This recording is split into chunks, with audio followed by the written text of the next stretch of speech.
तो आज का प्रयोग है विभवमापी विभवमापी द्वारा लैग्रांज सेल का आंतरिक प्रतिरोध ज्ञात करना है। ठीक, और इसमें देखिए विभवमापी होता है, इसके ऊपर क्या क्या है। विभवमापी दो कुंजियां होंगी हमारे पास, एक धारा नियंत्रक, एक सीसा संचायक सेल, एक लैग्रांज सेल, प्रतिरोध बॉक्स, गैल्वेनोमीटर, ये हमारे सारे उपकरण हैं।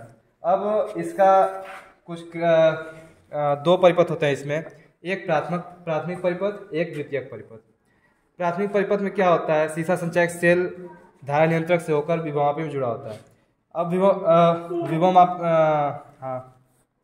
विभवमापी में दो टर्मिनल होते हैं, एक ए एक बी।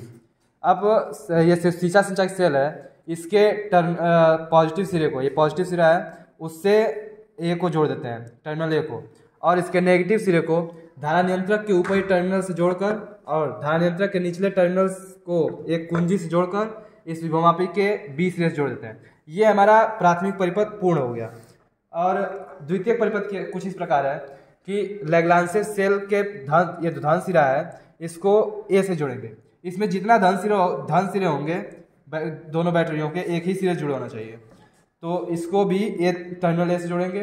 अब ये जो लैग्रांज सेल का धन सिरा है उसको प्रतिरोध बॉक्स के एक सिरे से कुछ इस प्रकार हम जोड़ देंगे, और प्रतिरोध बॉक्स के दूसरे सिरे को एक अन्य तार से कुछ इस प्रकार हम जोड़ेंगे कुंजी से, जो दूसरी कुंजी हमारे पास होगी, इससे हम इसको जोड़ देते हैं।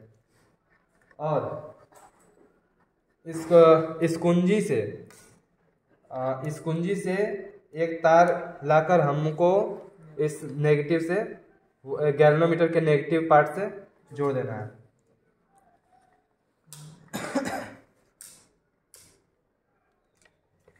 और जो लैग्रांज सेल का नेगेटिव सिरा होता है, यानी ये एनोड, ये जो ऋण सिरा होता है, इसको भी इसके ऋण सिरे से जोड़ देंगे।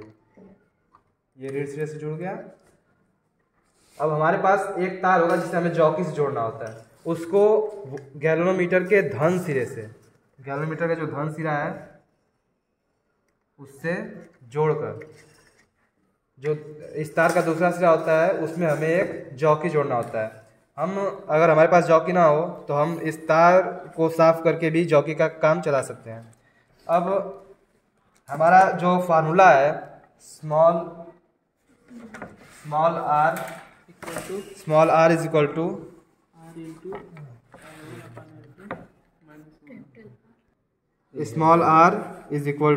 Capital R L1 upon L2 minus 1। तो देखिए इसमें दो मान हमको चाहिए, तीन मान।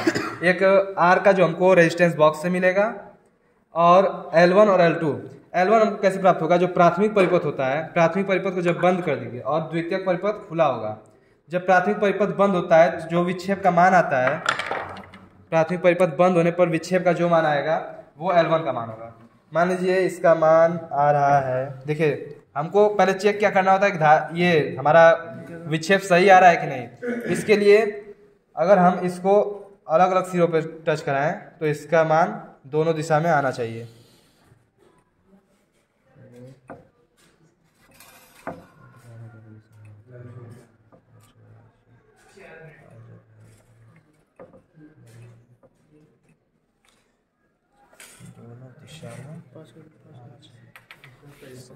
अगर इसकी सत्यता जांचने के लिए कि हमारा सब परिपथ कंप्लीट है कि नहीं, हमारा सीसा संचायक सेल पूर्ण रूप से कार्य कर रहा है कि नहीं, हमको ये देखना होता है कि गैल्वेनोमीटर जो है, हमारा जो धारा मापी है, इसमें विक्षेप सही आ रहा है कि नहीं।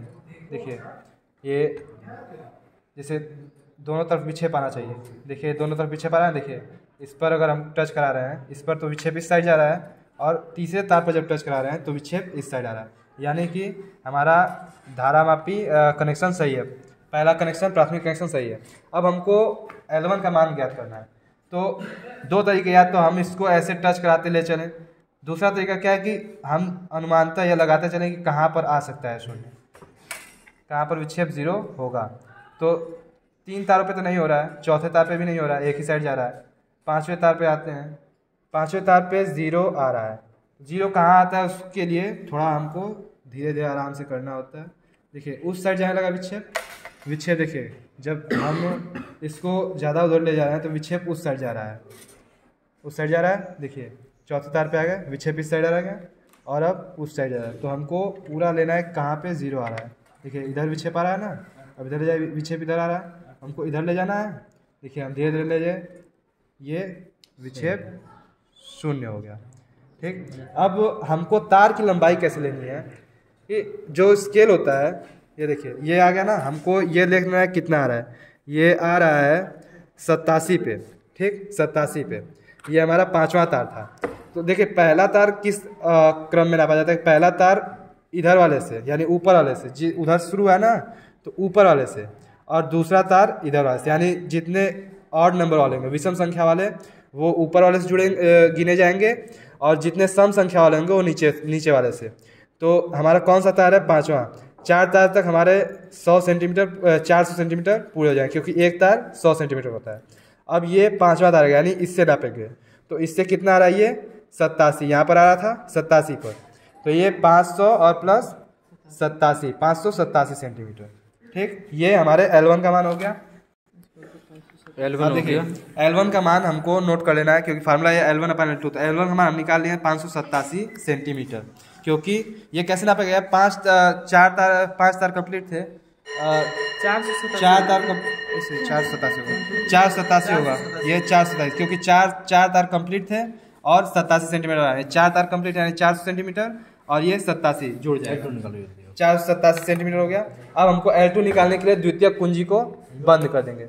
ये बंद करेंगे तो इसमें से हमको विक्षेप केवल एक और प्राप्त हो रहा है। देखिए एक और प्राप्त हो रहा है विक्षेप, देखिए केवल एक और हमको विक्षेप प्राप्त हो रहा है, कहीं भी हम ले जाए एक और विक्षेप प्राप्त हो रहा है।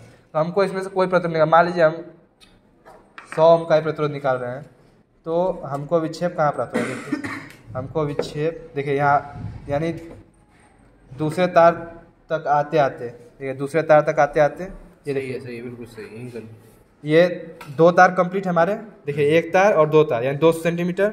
अब ये तीसरा आ रहा है ना, तो तीसरा इससे जोड़ा जाएगा, ये कितना है 35.5 पे, तो ये हो जाएगा L2 का मान, L2 का मान 235.5, ये हो गया L2 का मान। और R का मान लिख दो, R का मान, और R का मान यहाँ पर क्या है, R जितना निकालें इस पे लिखा होगा, मान लीजिए हम 100 ओम निकाल रहे हैं, R का मान 100।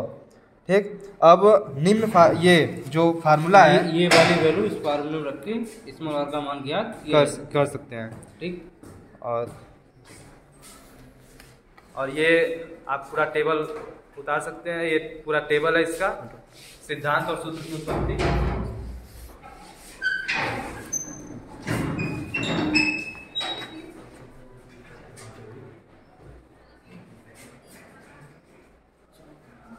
चलो भाई है।